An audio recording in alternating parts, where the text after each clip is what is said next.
Good evening and welcome to the fourth episode of the Perspecticast. I say fourth, it's only the third one being released on account of my losing the episode I did in New York, which is really quite unfortunate. I thought it was a fun one, so I'll have to revisit some of the topics I touched on there, which had to do with how interesting I found the StoneX conference, which I attended last week. The main takeaways I've communicated in the weekly wrap, and I can only once again thank Mike and his team for organizing such a wonderful event. I'd be happy to be a part of it going forward. It was really interesting, and I learned a lot, and I think I got more Polish aluminium as a result of it, and I think aluminium will be due a revisit not in the near future, because I feel like the report we did in the in the second quarter last year still holds up quite well directionally, even if some of the themes discussed in it took slightly longer to develop. But I feel like given the performance, we can be happy with that. So continue to enjoy being investors in the space. Now, the blog has seen a lot of energy coverage. Again, as I mentioned before, this is the sector from which I personally hail, and I've done the most work on independent of the asset management career. And so, always very keen to revisit it at this time of year to see if it's worth keeping an eye on this year. And I can wholeheartedly say that the answer is yes. Both in the E&P space, in the refining space, and in the chemicals,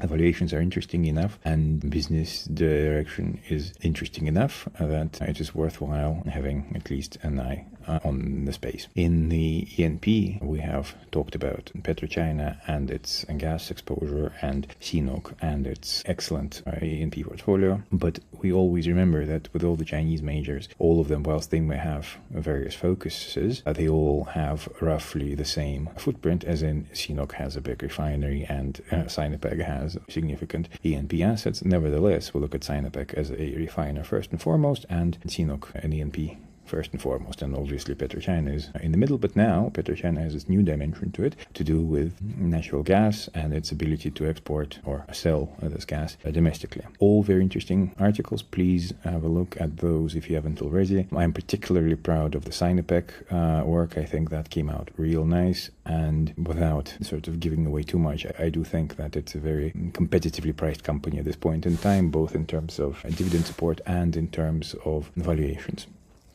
Comparing it to the Japanese refiners like Idemitsu Kosan or Cosmo, it was pretty good. I also put out a note on Thai oil, and this is, obviously the Substack is focused on China, but every now and again, I afford myself a luxury of writing about Asian companies that are not strictly speaking Chinese, but either play in a arena where they're organically compared to other Chinese companies like Thai Oil and Sinopec.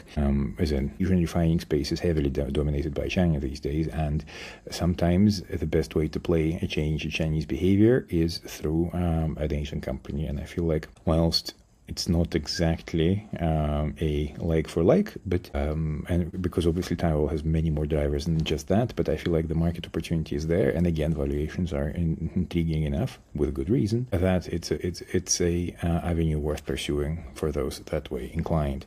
Again, I would highly recommend reading both those pieces.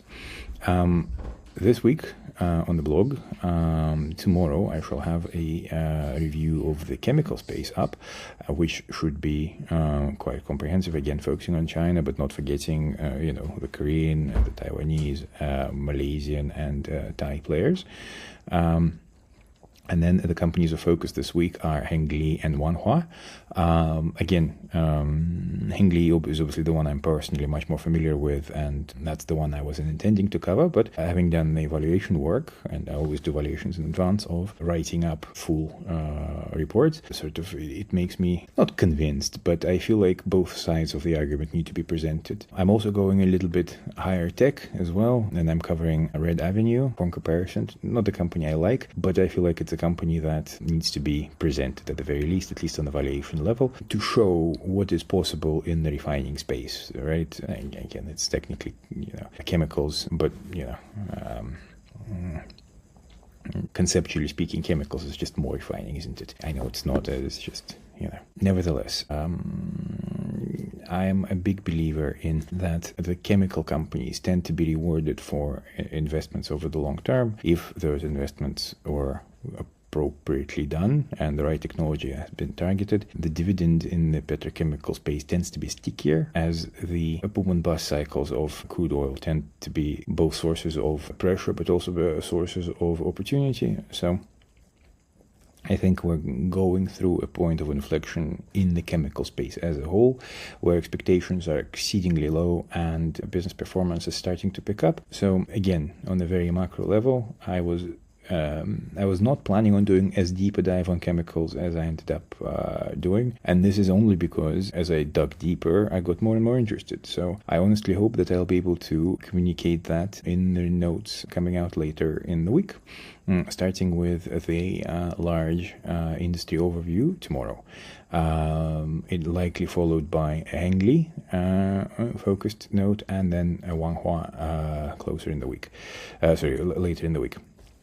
In terms of market developments in China, obviously we had sort of a special session last week on the adding of CNOOC and Tencent to the DoD lists, and I think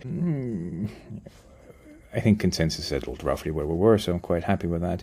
I am getting to the point where I think it's getting a little bit one way. So as in, it almost doesn't matter what happens in the market right now. It could go up, go down, but we're anticipating a change in direction, and all the news flow almost gets drummed out by this razor focus of the market on actual policy, either proposals or actual drafts of policy documents that will likely be leaked out / released closer to the NPC in March. I don't believe much is going to happen before the Chinese New Year, which this year is early in January, late January, but early relative to other times when Chinese New Year's can fall on. And it does not appear that the legislative window is open just this side of Chinese New Year, so therefore we expect very little beyond the communications that we are getting. So, for example, today we've seen the Securities Commission saying that they'll be working on market stability, which is another word for saying getting more buyers into the market. All good things, from the point of view of a institution person, newsletter writer who are long Chinese assets. Nevertheless, that's not what we want. What we want is structural reforms, and I think the biggest one that they've done so far was actually launching the pension reform, the final part of it. So I'm actually not willing to say that nothing has been done. Also, we're also very cognizant of funding pressures for local governments, and to not acknowledge that the swaps that were enabled in November have had an effect would be to mislead oneself. So I would urge a rationality of expectation and to believe that the time has come. Core goal for policy proposals for the NPC would be to instill confidence. Therefore, we don't expect manna from the sky, but we do expect concrete proposals on how to improve quality of life, how to get the consumption going, and how to encourage further growth in highly value-added industries and new quality productive forces. Let's see what the actual proposals will end up being. With that in mind, I wanted to pre-announce somewhat a greater focus on inflation and what it means. And that's a subject I want to address probably next week, because it seems to me that in this... Because inflation tends to be a global debate, right? And we are in an environment where higher inflation in the US might lead to a slower cutting cycle, if at all a cutting cycle. At the same time, we have President Trump saying that the rates are way too high. So square that circle. Obviously, in China, we have almost no inflation, according to the latest readings. And where does it leave policymakers? What can they do? What does it enable them to do? And how does it force their hand?